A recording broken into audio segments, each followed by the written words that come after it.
आज साकेत की पावन धरती पर तथागत सम्यक संबुद्ध के नगरी में, माता विशाखा के नगरी में पूज्य भंते बुद्ध शरण केसरिया जी आए हुए हैं और हमें इनसे जानकारी मिली और कल जिला कलेक्ट्रेट पे इनका अनिश्चितकालीन आमरण अनशन था और आमरण अनशन के द्वारा ये आमरण अनशन के द्वारा जिलाधिकारी फैजाबाद के समस्त अधिकारियों से और सीबीआई से, सीआईडी से, लाइव से सबसे जानकारी हासिल हुई और भंते जी ने को आश्वासन दिया कि 1 महीने के अंदर हम आपके इस ज्ञापन पे कार्रवाई करेंगे। हम पूज्य भंते जी से चाहेंगे कि वो स्वयं बताए भंते जी किस उद्देश्य से साकेत की पावन धरती पर आए हैं और क्या उद्देश्य है इनका, ज्ञापन में इन्होंने क्या कहा है। ऐसे स्थिति में हम सीधे भंते जी के पास चलते हैं और भंते जी अपना उद्देश्य स्पष्ट करेंगे। बंदावी भंते जी, आप अपना विचार दीजिए कि आप क्यों इस साकेत की पावन धरती पर धरने पर अनिश्चितकालीन आमरण अनशन पे बैठे हुए थे। देखिए, मैं कल 13 जुलाई 2020 को साकेत मुक्ति आंदोलन के तहत अखिल भारतीय आज़ाद बौद्ध धम्म सेना के बैनर तले जिला मुख्यालय अयोध्या के प्रांगण में अनिश्चितकालीन आमरण अनशन पर अपने भिक्षु भंते ज्ञान रत्न जी के साथ और यहाँ के उपासकों के साथ मैं वहाँ बैठा था। हमारी एक ही मांग सरकार प्रशासन से है कि इस अयोध्या में राम मंदिर निर्माण के कार्य चल रहे कार्य को रोककर इस मुद्दे को सुलझाने के लिए इस मुद्दे को यूनेस्को के अंडर सुपुर्द किया जाए और यूनेस्को के संरक्षण में ही इसकी पुनः खुदाई कराई जाए और हमारे बौद्ध अवशेषों को पूर्ण से सुरक्षित एवं संरक्षित किया जाए।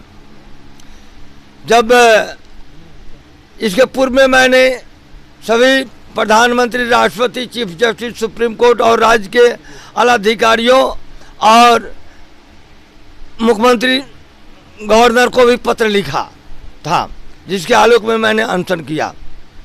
जब शाम को तक कोई भी आला अधिकारी हमसे मिलने नहीं आए, लेकिन जब 7 बजा शाम तो उस समय लगभग 30-40 गाड़ियाँ आई अयोध्या जिला मुख्यालय में। उसमें जिला के डीएम, जिला के पुलिस क्षेत्राधिकारी, सीआईडी के इंस्पेक्टर और अन्य सीआईडी और इंटेलिजेंस के मेंबरों ने आकर हमें रिक्वेस्ट किया कि भंते जी, आप जो चाह रहे हैं हम आपकी हर सेवा करने को तैयार हैं।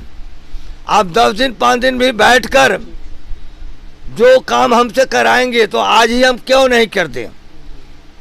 तो हम कहे कि ठीक है, मैं मानता हूं कि जिला पदाधिकारी भारत सरकार के प्रतिनिधि होते हैं, इसलिए ये तो सुप्रीम कोर्ट के चीफ जस्टिस नहीं है कि हमको न्याय तत्काल न्याय दे देंगे।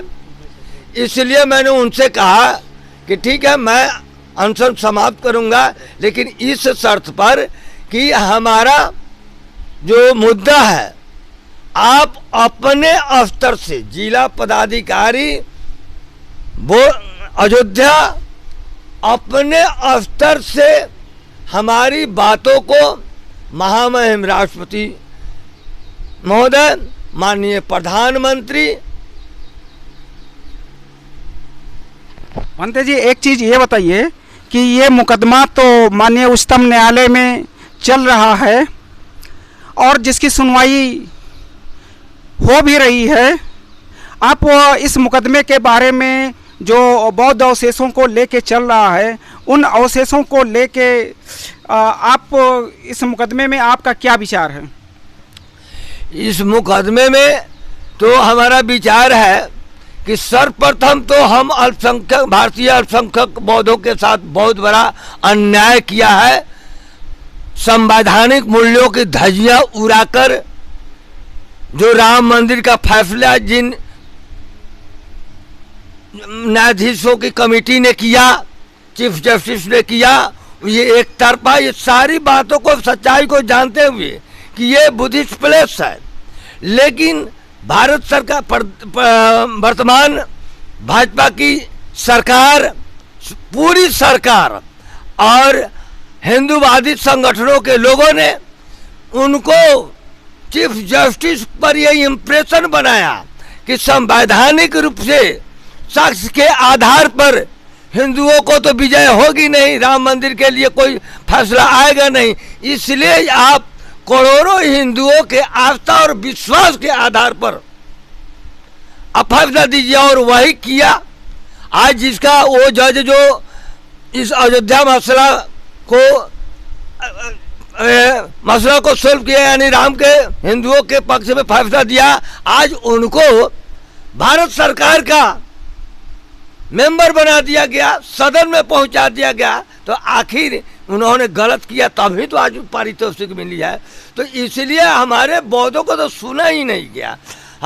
हमारे विनीत मौर्य जी पूर्व से ही 2018 में ही अपना पक्ष रखते हुए सुप्रीम कोर्ट में रिट दायर किया, लेकिन जिससे सब कुछ था उसका सुना ही नहीं गया। इनको डिसऑर्डर कर दिया गया, इनके रिट पिटीशन को खारिज कर दिया गया और ऐसा एक लाइन लिख दिया कि इनका खारिज नहीं किया जाता है, इनके बाद इनकी सुनवाई बाद में होगी।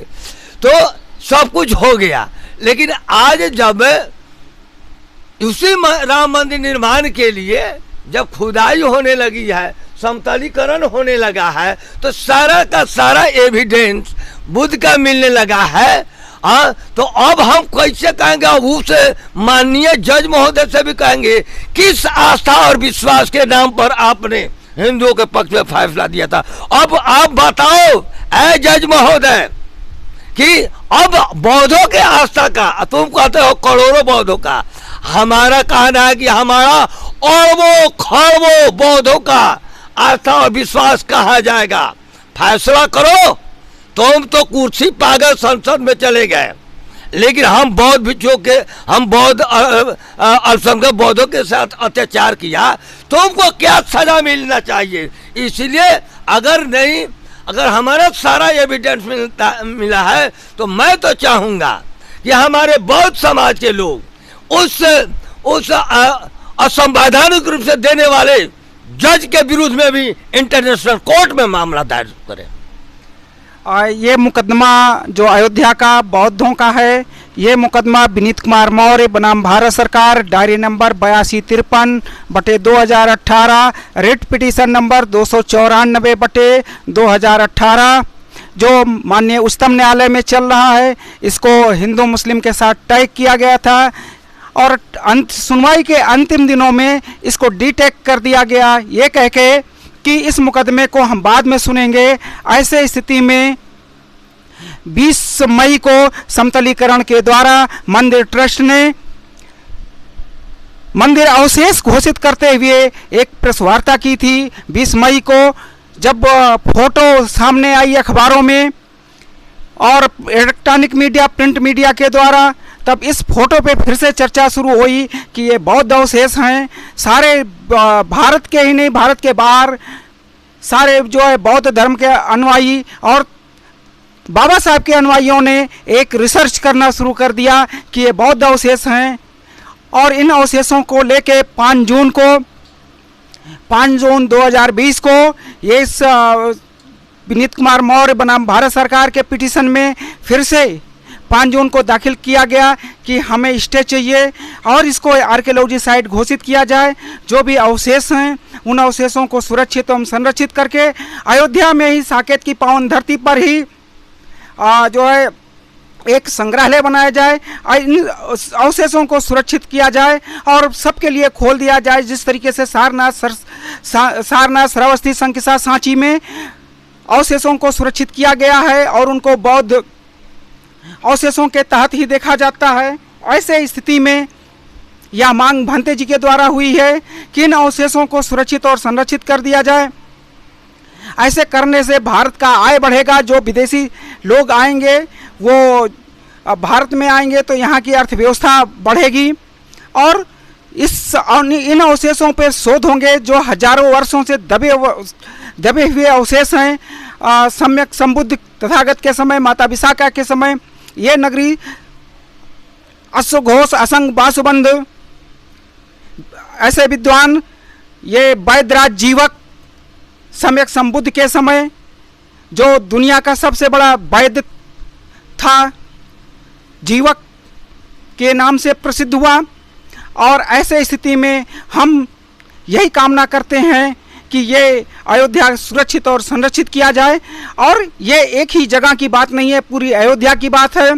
इसमें मणिपर्वत, कुबेर टीला, सुग्रीव टीला, नागेश्वर नाथ, दंत धावनकुंड, अयोध्या में मत गजेंद्र, और अयोध्या में जहाँ भी खोदिएगा 4 फीट से खोदना शुरू करिएगा तो सारे बुद्ध के ही अवशेष निकलते हैं। और आप इन अवशेषों को देखने के लिए माननीय शिवाजी कुशवाहा जी अयोध्या में हैं। इनके पास ढेर सारे अवशेष सुरक्षित हैं।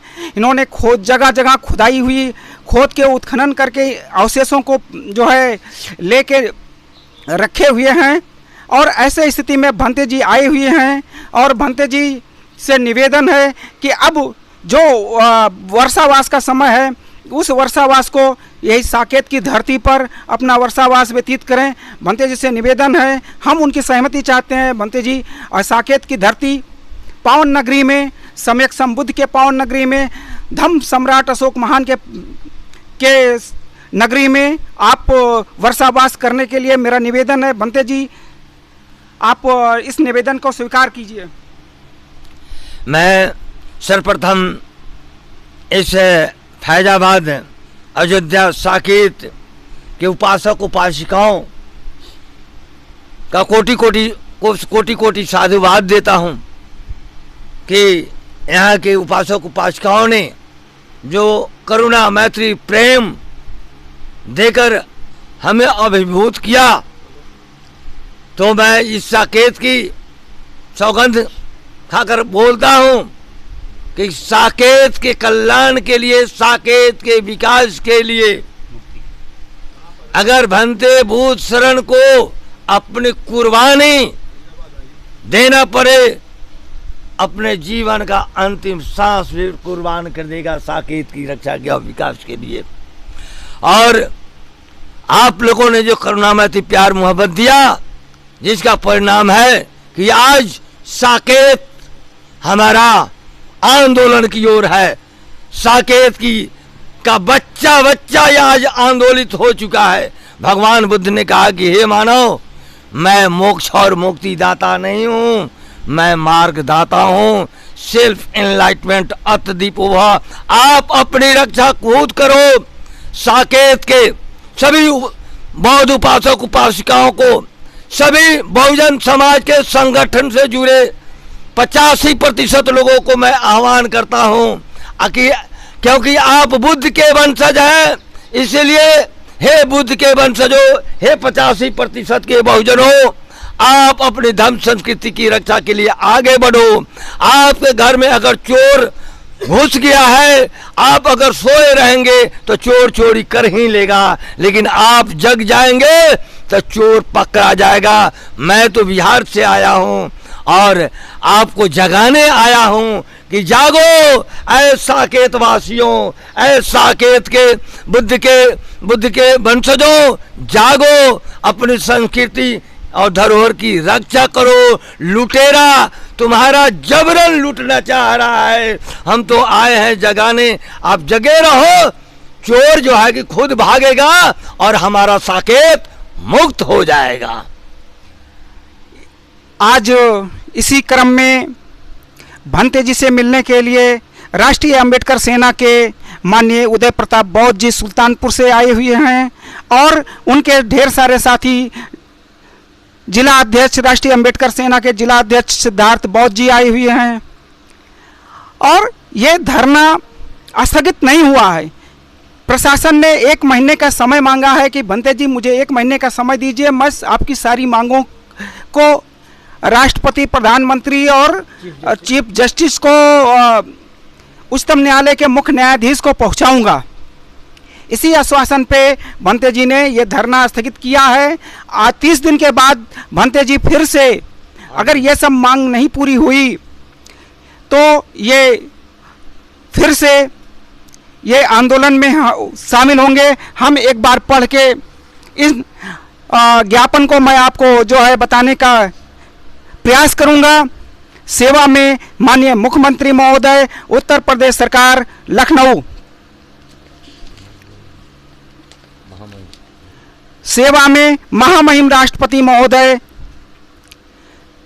द्वारा जिलाधिकारी अयोध्या उत्तर प्रदेश विषय अयोध्या में बन रहे राम मंदिर निर्माण कार्य को रोककर उक्त विवादित स्थल को यूनेस्को को सौंपकर उसके संरक्षण में पुनः खुदाई कराने एवं बुद्ध अवशेषों को सुरक्षित एवं संरक्षित करने के संबंध में महाशय निवेदन पूर्वक कहना है कि अयोध्या में चल रहे राम मंदिर निर्माण हेतु हो रहे खुदाई एवं समतलीकरण के दौरान बुद्ध की बहुत सारी मूर्तियां, अशोक धम्म चक्र, कमल के फूल, अन्य बौद्ध अवशेष मिलने से स्पष्ट हो गया है कि वर्तमान अयोध्या ही प्राचीन बुद्ध नगरी साकेत है। साकेत मुक्ति आंदोलन के तहत अखिल भारतीय आजाद बौद्ध धम्म सेना प्रधान कार्यालय के प्राचीन अशोक बुद्ध विहार चैरिटेबल ट्रस्ट केसरिया पूर्वी चंपारण बिहार के तत्वाधान में दिनांक 13 जुलाई 2020 से जिला मुख्यालय अयोध्या के प्रांगण में अनिश्चितकालीन अमरण अनशन शुरू किया गया है। इस आंदोलन के संदर्भ में जिला अधिकारी अयोध्या एवं जिला पुलिस क्षेत्र अधिकारी संयुक्त आग्रह पर आंदोलन को समाप्त करने की बात की है। इस संदर्भ में जिला अधिकारी एवं पुलिस क्षेत्र अधिकारी के साथ वार्ता में सुनिश्चित किया गया है कि जिला अधिकारी भारत सरकार का प्रतिनिधि होने के नाते महामहिम राष्ट्रपति, माननीय प्रधानमंत्री, अध्यक्ष राष्ट्रीय अल्पसंख्यक आयोग भारत सरकार एवं मुख्य न्यायाधीश सर्वोच्च न्यायालय नई दिल्ली को पत्र लिखकर आदेश पारित कराए। साथ ही उत्तर प्रदेश के मुख्यमंत्री, राज्यपाल, मुख्य न्यायाधीश इलाहाबाद, बिहार सरकार के मुख्यमंत्री को पत्र भेजकर हमारी मांगों को पूरा करने के लिए पत्र प्रेषित किया जाए। ये माननीय भंते जी बुद्ध शरण केसरिया के भंते जी हैं और यहाँ पे माननीय ढेर सारे लोगों का समर्थन, भारत ही नहीं पूरे विश्व के लोगों के साथ समर्थन प्राप्त हुआ है। ऐसे स्थिति में सरकार को भी सोचना चाहिए कि, और न्यायालय को भी सोचना चाहिए कि न्याय करे। न्यायपालिका से अगर न्याय होता है तो विश्वास न्यायपालिका पे बना रहेगा, और अगर न्यायपालिका सबूतों के, साक्ष्यों के आधार पे न्याय नहीं करती है तो न्यायपालिका से न्याय पे विश्वास उठ जाएगा। और डॉक्टर अंबेडकर कल्याण ट्रस्ट से माननीय जगदीश बौद्ध जी और माननीय इंद्रसेन मौर्य जी, दादा इंद्रसेन मौर्य जी बौद्ध धम्म प्रचार प्रसार सेवा ट्रस्ट के अध्यक्ष हैं, और ढेर सारे लोगों के साथ भंते जी अब अयोध्या में साकेत नगरी में, सम्यक संबुद्ध के नगरी में वर्षावास करेंगे। ये निवेदन साकेत के लोगों की तरफ से स्वीकार कर लिए हैं। और भंते जी, और ये खबर को सारे प्रेस मीडिया ने अच्छे ढंग से दिखाया है, अपने अखबारों में जगह दी है। इसी के साथ सभी साथियों को नमो बुद्धाय, जय भीम।